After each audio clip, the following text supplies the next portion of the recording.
अब let's say हमारे पास एक तस्वीर है, let's open that picture here, and ये तस्वीर जो है वो हमारी वो नेगेटिव वाली तस्वीर है जो हमारी आपको याद होगा हमने पिछली मरतबा बात की थी फिल्म नेगेटिव की। ये वो नेगेटिव वाली तस्वीर है, ठीक है। Let's open this picture and try to convert this negative picture into a positive picture. Negative से पॉजिटिव का फंक्शन आपको याद है हमने क्या किया था? नेगेटिव को कन्वर्ट, किसी भी इमेज को नेगेटिव करने के लिए हमने क्या फंक्शन अप्लाई किया था जी? मैक्सिमम वैल्यू में से करंट वैल्यू को माइनस कर दो, ठीक है। सो हम ये तस्वीर है, इस तस्वीर का नाम है नेगेटिव डॉट इफ। इस तस्वीर को खोल लेते हैं। Image is negative dot if. Let's open it as a grayscale image and let's display it. So this is the image that we are working with, this is the image that we are working with, ठीक है। And what we want to do is we want to convert it into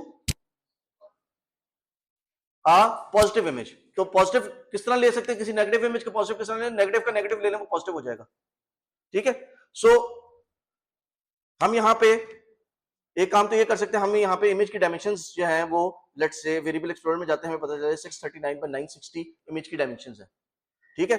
एक तरीका तो ये है, हम यहाँ पे कहते हैं जी यहाँ पे एक और वेरिएबल हम इंपोर्ट कर लेते हैं, इंपोर्ट numpy एज np, और numpy की हम np डॉट जीरोस एक बना लेते हैं। इसको नाम हम लेट से दे देते हैं image 2 is equal to numpy dot zeros. ये बेसिकली अरेज बनाने के काम आती है। और numpy डॉट जीरोस, और इसको हम कहते हैं शेप क्या रखनी है? शेप इज इक्वल टू यहाँ पे हमारे पास क्या शेप आई थी? 639 बाय 960, ठीक है। और इसकी डी टाइप क्या रखनी है? अनसाइंड 8-बिट इंटीजर रखनी है इसकी डेटा टाइप, ठीक है। और np डॉट जीरोस, सो हम यहाँ पे कह रहे हैं कि मेक अ अरे of size zeros, make an अरे ऑफ साइज जीरोस, और इसका नाम मैंने इमेज 2 रखा है। और यहाँ पे आप ये देखिए इमेज 2, यहाँ पे मेरे पास वेरिएबल, जब मैंने इसको रन किया तो इमेज 2 के नाम से एक वेरिएबल बन गया, उसके हर वैल्यू के ऊपर जो है वो जीरो रखा हुआ है। और उसका साइज जो अगर आप यहाँ से देखें तो if I go to the end, if possible I can go to the end, तो ये 960 बाय 640 जो उसकी ओरिजिनल डायमेंशंस आई हैं वो उस डायमेंशंस में आ जाएगी, ठीक है। 640 रोज एंड 960 कॉलम्स जी। किसके आगे? Dtype equal to np dot uint 8 के numpy की अनसाइंड 8-बिट इंटीजर जो है ना डेटा टाइप, उसको यूज कर लो जी। जी जी, साइज तो ये यहाँ पे ये सामने लिखा हुआ नजर आ रहा है, साइज तो यहाँ सामने लिखा हुआ नजर आ रहा है, ठीक है। अब मैं एक काम तो ये है कि मैं यहाँ पे फॉर लूप करके काम कर देता हूँ। मैं कहता हूँ जी लेट मी से, यहाँ पे मैं कहता हूँ जरा आसानी के लिए कहता हूँ रोज इज इक्वल टू 639 और कॉलम्स इज इक्वल टू 960, और इंस्टेड ऑफ शेप में यहाँ पे कह देता हूँ जी रोज एंड कॉलम्स। और इसको मैं यहाँ पे देखिए मैंने इसको सारे रीसेट कर दिए और दोबारा रन करता हूँ तो मेरे पास दो वेरिएबल आर और सी भी आ जाएंगे कि नंबर ऑफ रोज कितनी है, नंबर ऑफ कॉलम्स कितने हैं। अब एक तरीका तो ये है कि मैं फॉर लूप चलाता हूँ। मैं कहता हूँ जी फॉर, यहाँ पे आर की जगह रोज कर देता हूँ, रोज, और यहाँ पे कॉल्स कर देता हूँ। For rows r in range of 0 से स्टार्ट करो और नंबर ऑफ रोज तक जाओ, ठीक है।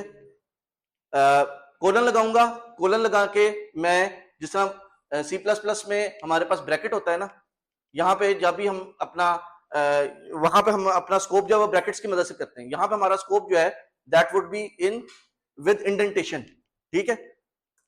मैं कहता हूं जी for column in range of 0 and cols, यानी 0 से कॉलम्स तक जाओ, और अगर मैंने तीसरी वैल्यू नहीं प्रोवाइड की तो इसका मतलब है स्टेप साइज बाय डिफॉल्ट 1 रखना। मैं यहाँ पे तीसरा अगर वेरिएबल दे दूंगा तो स्टेप साइज 2, स्टेप साइज 5 जो भी वो है वो मैं दे सकता हूँ। तो अगर मैंने कोई प्रोवाइड नहीं किया तो बाय डिफॉल्ट वो i++ यानी सिंगल वो होगा, ठीक है। तो मैं कहता हूं जी for rows in range 0 to rows and for columns in range 0 to columns, for example अगर आप देखना चाहते हैं कि हमारे पास होता क्या, तो मैं यहां पे लिख देता हूं print r is equal to some value, print r, यहां पे ऐसे करते हैं प्रिंट आर कॉमा सी। अगर मैं ये रन करूं और यहां पे देखिए व्हाट हैपेंस, यहां पे इसने क्या किया है, अच्छा आर नहीं अब रोज है, ठीक है। कॉमा सेपरेटेड वैल्यूज मैं चाहता हूं कि जी रन हो, देखें क्या प्रिंट करता है। तो यहां पे देखिए स्टॉप कर देता हूं, स्टॉप कर देता हूं, but what you can see is कि मेरे पास वैल्यूज क्या प्रिंट हो रही हैं, रोल नंबर 314, 725, 726, 727, इससे मेरे पास ये वैल्यूज प्रिंट हो रही है, ठीक है। सो अब मैं क्या करता हूं, मेरे पास जो इमेज 2 है img2, मैं img2 को वैल्यू असाइन करना चाहता हूं। तो मैं कहता हूं img2 की वैल्यू r, c की वैल्यू सेट कर दो 255 माइनस img की r, c, यानी कि इमेज के रो कॉलम कॉम्बिनेशन में जो भी वैल्यू पड़ी है उसको 255 में से माइनस करो और जो रिजल्ट आए उस रिजल्ट को इमेज 2 के उसी कोऑर्डिनेट के ऊपर रख दो। और रखने के बाद मैं यहां पे ये कहता हूं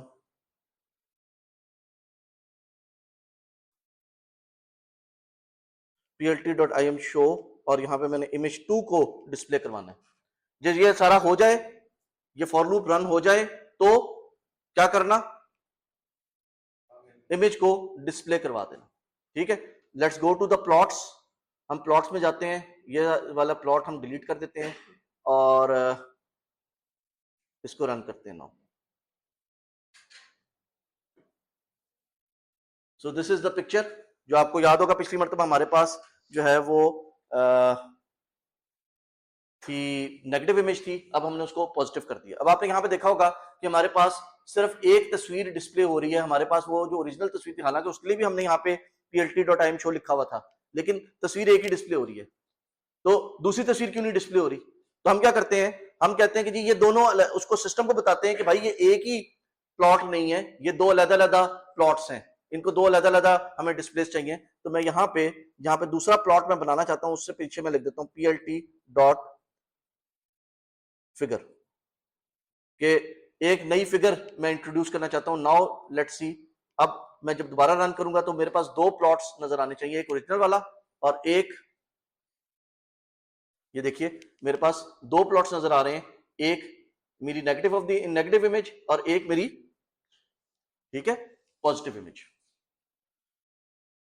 अब जब मैंने रन किया है तो आपने देखा होगा कि ये तमाम, दोबारा रन करता हूं, देखिए it takes a lot of time to process that for loop. I have a better way to process in Python. Python के अंदर मेरे पास प्रोसेसिंग में ज्यादा तेज कर सकता हूं, मुझे ये डबल फॉर लूप लगाए बगैर भी मैं कर सकता हूं। कभी कभार तो होता है कि आपको फॉर लूप लगाना पड़ता है, लेकिन मैं इससे तेज काम भी कर सकता हूं। What I can do is, instead of doing this, let me comment this code, let me comment this code, और हैश लगा के कोड कमेंट हो जाएगा, इसको डिलीट कर देते हैं और मैं यहां पे कहता हूं जी img2 को भी मैं इस पूरे ब्लॉक को मैं कमेंट कर देता हूं, आई एम नॉट इवन, इसको भी कमेंट कर देते हैं, ठीक है। सो plt.im show, अब मेरे पास img2 एग्जिस्ट ही नहीं करती। अब आप देखिए मैंने img2 जो है, जो इमेज 2 है, उसको मैंने क्रिएट ही नहीं किया, ठीक है। I have not even initialized it as zeros. मैं यहां पे आता हूं और this is the power of Python, मैं उसको कहता हूं कि जी numpy की वो है, मैं कहता हूं जी img2 तो डिफाइन करो as 255 which is a scalar minus the img, जो मेरी ओरिजिनल इमेज का वेरिएबल है उसके हर स्केलर, मैं क्या कर सकता हूं, मैं अरे में से अरे भी माइनस कर सकता था ना, but both arrays have to be of the same size. लेकिन अगर मैं स्केलर वैल्यू में से इमेज का वेरिएबल माइनस कर दूं तो क्या होगा, इमेज वेरिएबल के हर पॉइंट पे जाएगा, अरे के हर जो पॉइंट पे उस पे जाएगा और जाके 255 में से उस वैल्यू को माइनस कर देगा और जो रिजल्टेंट बनेगा उसको उठा के इमेज 2 में रख देगा, ठीक है। And if you remember how long was it taking to process that, तकरीबन 5 सेकंड लग रहे थे लेट्स से। अब let's do it now and it is near instantaneous, because underline जो है वो अरे मैनिपुलेशंस को वो यूज कर रहा है। पाइथन जो है, this is the power of Python and नमपाई। ठीक है, नमपाई इज न्यूमेरिकल पाइथन। ये हमारी ओरिजिनल तस्वीर और ये हमारी नेगेटिव तस्वीर। अगर मैं यहां पे एक और तस्वीर थी, लेट्स गो एंड सी, यहां पे -2 थी मेरे ख्याल, इसका नाम -2.tif है। इस तस्वीर को उठाते हैं और इस तस्वीर को प्रोसेस करते हैं। Let's do -2 and run this now. So you can see the original picture and you can see the negative picture. ठीक है, हैं? क्योंकि उसने जो ऑब्जेक्ट बनाया है, जो अरे बनाई है, वो नमपाई के ऑब्जेक्ट्स बना रहा है, जो जिनको मैटप्लॉटलिब मैनिपुलेट कर रहा है, या skmh ने जो लोड किया वो नमपाई अरे लोड की है। क्योंकि पहले मैं नमपाई को डायरेक्टली कॉल नहीं कर रहा था, यहां पे मैं नमपाई को डायरेक्टली कॉल कर रहा था, इस वजह से मैं नमपाई को इंक्लूड किया था। मुझे बेशक आप वो कह रहा है कि नमपाई का कोई आपने यूज नहीं किया, उसको आप बीच में से निकालना चाहें तो निकाल सकते हैं, इसलिए देखिए उसके साथ उसने मुझे ऑरेंज मार्कर दे रहा है। ठीक है, अच्छा जी, लेट्स से कि मैं एक फंक्शन बनाना चाहता हूं ये नेगेटिव का। ठीक है, so what I can do is, मैं यहां पे चाहता हूं कि जी इंस्टेड ऑफ ऑल दिस मैं एक फंक्शन बना दूं, तो मैं यहां पे कहता हूं जी डिफाइन, DEF डिफाइन, आगे मैं कहता हूं जी do let's say do negative. ठीक है, डू नेगेटिव, और इसको मैं एक इमेज का ऑब्जेक्ट पास करूंगा इसको, और अगेन यहां पे देखिए कोलन लगाया, कोलन लगा के जो है वो जब तक ये वाला वो चलता रहेगा तो वो ये फंक्शन की डेफिनेशन चलती रहेगी।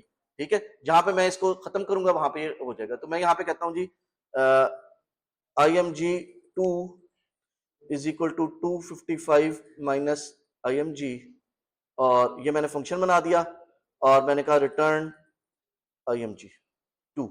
ठीक है, और ये मैंने फंक्शन बना दिया। नाउ लेट्स सी, इनको मैं रिमूव कर देता हूं और img ये डिस्प्ले हो गया। अब मैं कहता हूं जी इसको im2 कह देते हैं। im2 is equal to do negative, do negative का फंक्शन, इसको पास क्या करना है, इसको एक इमेज का ऑब्जेक्ट पास करना है, इसको img पास कर देते हैं, इसको img पास कर देते हैं, और उसके बाद और im2 यहां पे डिस्प्ले करवा देते हैं एंड रन दिस नाउ। ठीक है, और दूसरी क्यों नहीं आई, क्योंकि मैंने वो फिगर का ऑब्जेक्ट नहीं लिखा था, वो मेन फिगर जो एक ही उसने बाय डिफॉल्ट उसके पास एक फिगर थी, उसी फिगर के अंदर पहले उसने वो वाली तस्वीर डाली, उसी तस्वीर को उसने अपडेट करके ये वाली पॉजिटिव तस्वीर डाल दी। ठीक है, जब तक मैं उसको कहूंगा नहीं कि जी नई फिगर बनाओ, उस वक्त तक वो जो एक ही कॉन्टेक्स्ट है उसी कॉन्टेक्स्ट को वो अपडेट करता रहेगा। ठीक है, अब अगर मैं कहता हूं जी लेट्स से मून वाली तस्वीर ले लो, instead of taking this picture take the picture of the moon. Moon वाली तस्वीर हमारे पास मौजूद है, ये वाली तस्वीर, मून वाली तस्वीर मौजूद है। हम कहते हैं जी इस मून वाली तस्वीर को कर लो, यहाँ पे डू नेगेटिव से पहले, यहाँ पे PLT से पहले PLT डॉट फिगर लिख लेते हैं। ठीक है, PLT डॉट फिगर लिख लेते हैं and run this now. You can see कि ये मेरी मून वाली तस्वीर आ गई, और मून वाली तस्वीर के साथ ये मेरी negative of the moon picture आ गई। मैं अब चाहता हूं कि जी लेट से मैं यहां पे तो नेगेटिव किया ना, मैं वो थ्रेशोल्ड वाला काम करना चाहता हूं। So what I can do is, मैं यहां पे आई एम डू नेगेटिव का फंक्शन कॉल करने के बजाय मैं डू थ्रेशोल्ड का फंक्शन कॉल कर लेता हूं, जो आपने अपनी असाइनमेंट में बनाना भी है, और उसको मैं एक इमेज पास करूंगा और एक उसको वेरिएबल पास करूंगा कि थ्रेशोल्ड पॉइंट क्या रखना है। मैं लेकिन आसानी के लिए यहां पे कहता हूं जी img इज ग्रेटर देन 70, कि वो तमाम पिक्सल्स ऑन कर दो जहां पे वैल्यू ग्रेटर देन 70 है, वो तमाम पिक्सल्स ऑन कर दो, जहां पे लेस देन इक्वल टू 70 है वो तमाम पिक्सल्स ब्लैक कर दो। And if I come here, variable explorer में आते हैं, पुराने वेरिएबल्स को रिमूव कर देते हैं, पुराने वेरिएबल्स को रिमूव कर देते हैं, and if I run this now you can see कि मेरे पास IMG आ गया, जो कि एक ग्रे स्केल मून की तस्वीर है। इसको थोड़ा सा छोटा करते हैं, देखें शायद कि हमें मून के पिक्सल्स थोड़े से नजर आ जाएं। ये देखें, ये अब आप थोड़ा सा देख सकते हैं पिक्सल्स को, ठीक है। ये वो मून के पिक्सल्स हैं, ब्लैक अक्रॉस द बैकग्राउंड। इसको बंद करते हैं और वापस आते हैं इसके ऊपर, और यहाँ पे जो IMG2 है, अब आप देखिए उसने, क्योंकि मैंने एक वहां पे लॉजिकल ऑपरेशन लगाया था, मैंने वहां पे एक लॉजिकल ऑपरेशन लगाया था कि ग्रेटर देन 70, तो अब ग्रेटर देन 70 के अगेंस्ट उसने, हमारे पास दो पॉसिबल वैल्यूज हो सकती हैं कि या तो वैल्यू ट्रू होगी या वैल्यू फॉल्स होगी। तो हमारे पास उसने एक लॉजिकल वो बना दी है, एक अरे बनाई है, अरे का साइज सेम है, उसके अंदर उसने या फॉल्स रखा हुआ है या ट्रू रखा हुआ है। आपको याद होगा हमने क्लास के शुरू में भी बात की थी कि जो मिनिमम वैल्यू होगी उसको वो रेड कर देगा, जो मैक्सिमम वैल्यू होगी उसको वो ब्लू कर देगा, याद है। तो फॉल्स इज 0, ट्रू इज 1, तो उसने 0 और 1 के दरमियान में यहां पे देखिए वो कर दिया, ठीक है। और यही काम, इसी लॉजिकल तस्वीर को अगर मैं यहां पे प्लॉट्स में जाऊं तो यहां पे देखिए ये मेरे पास मून की तस्वीर थी, और इस मून की तस्वीर को उसने लॉजिकल तस्वीर को ही प्लॉट कर दिया है। उसको 255 से मल्टीप्लाई करना चाहे मल्टीप्लाई कर सकते हैं, ना भी करें तो भी हमारा ये मून की वो हो गई है। अगर मैं यहाँ पे 70 की जगह let me do 50 and let's see if anything changes. ये वाली तस्वीर थी और ये तस्वीर थी। अब इस तस्वीर में और इस तस्वीर में आप देख सकते हैं कि ये तस्वीर 70 के ऊपर थ्रेशोल्ड की गई थी और ये तस्वीर जो है वो 50 के ऊपर थ्रेशोल्ड की गई है। अगर मैं थ्रेशोल्ड वैल्यू जो है वो चेंज करके लेट से 120 कर देता हूं और रन करता हूं, so this was 70, this was thresholded at 50 and this is thresholded at 120। तो थ्रेशोल्ड पॉइंट चेंज करने से मेरी इमेज जो है उसमें आउटपुट इमेज में फर्क पड़ रहा है, सेम इमेज के ऊपर पैरामीटर चेंज करने से, ठीक है। सो आई होप के आपके बहुत सारे सवाल आंसर हो गए होंगे। अब एक चीज रह गई है कि इस तस्वीर को मैंने सेव किस तरह करना है, ठीक है। एक तरीका मैंने आपको देखें बताया इमेज को रीड करने का, इसी तरह आप इमेज को राइट भी कर सकते हैं, जिस तरह हमने IM शो किया ना, इसी तरह हमारे पास यहां पे हम कहते हैं जी skio.im save, ठीक है, skio.im save। अब इसके जो पैरामीटर्स हैं उन पैरामीटर्स में पहला नाम है फाइल का नाम, कि जहां पे सेव करना है उस फाइल का नाम क्या रखना है। तो हम ऐसा करते हैं, अपने इसमें जाते हैं और यहां पे हम जाके देखते हैं कि हमारे पास लेट्स से अपने फाइल सिस्टम में जाते हैं और यहाँ पे देखिए हमारे पास हम यहाँ पे moon_th के नाम से, मून के नाम से हमारे पास तस्वीर पड़ी भी है, moon_th के नाम से हम एक तस्वीर रख देते हैं। हम यहाँ पे कहते हैं जी फाइल बना दो जिसका नाम moon_th.tif हो, ठीक है। और कौन सी अरे है जिसको पास करना है, हम कहते हैं जी जो हमारी IM2 वाली ये वाली थी इसको पास करना है। और कौन से प्लगइन पास करने हैं, कोई फिलहाल कोई प्लगइन पास नहीं करना, बस raw data as image save कर दो।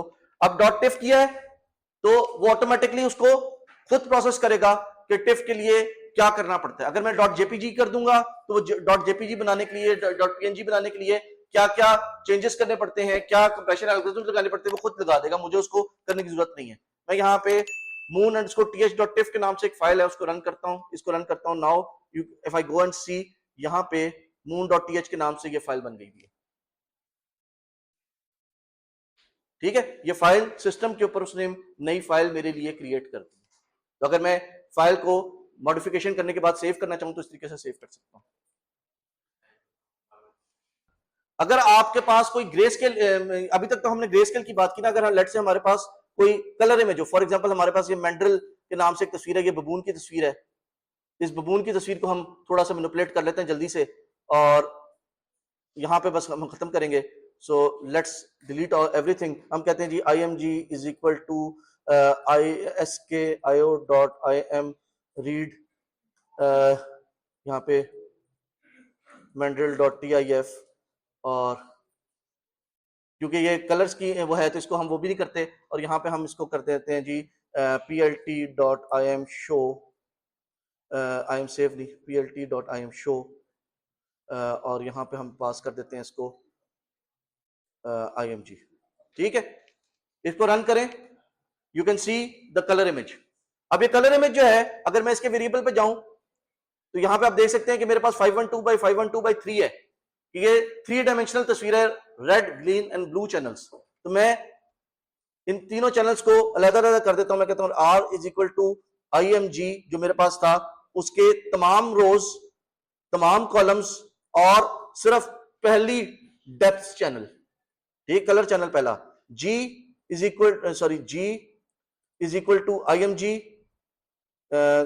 इक्वल टू बीच में नहीं डाला, g ऑफ तमाम रोज, तमाम कॉलम और चैनल नंबर 1, और b is equal to img of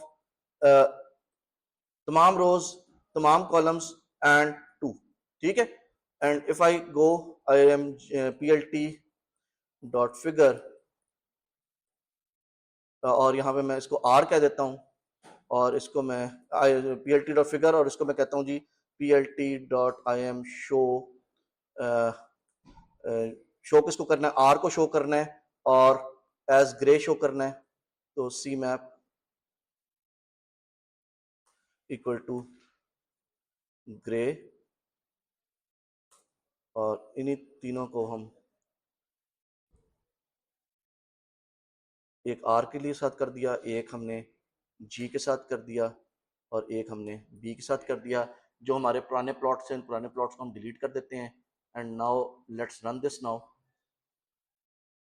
सो यहाँ पे देखिए, यहाँ पे ये वो वाले पोर्शन है, यहाँ पे वो वाले पोर्शन हाईलाइटेड है या हाई वैल्यूज हैं जहां पे रेड वैल्यूज ज्यादा थी, फॉर एग्जांपल उसकी नाक, जहां पे उसके ग्रीन और ब्लू पोर्शन ज्यादा है, यहाँ पे देखिए रेड पोर्शन नहीं है, तो नाक उसकी ब्लैक हो गई है, या यहाँ पे बिल्कुल ही ब्लैक हो गई है। यहाँ पे ग्रीन रेंज थी, येलो रेंज थी, वो यहाँ पे नजर आ रही है, वो हाईलाइट हो रही है यहाँ पे हाई वैल्यूज के अंदर। जहां पे ब्लू वैल्यूज हाई थी वो यहाँ पे नजर आ रही है। ठीक है, तो ये आरजीबी इमेजेस को भी आप कलर इमेज को आरजीबी में भी कन्वर्ट कर सकते हैं, और या उसका कोई एक पर्टिकुलर चैनल भी पिक कर सकते हैं।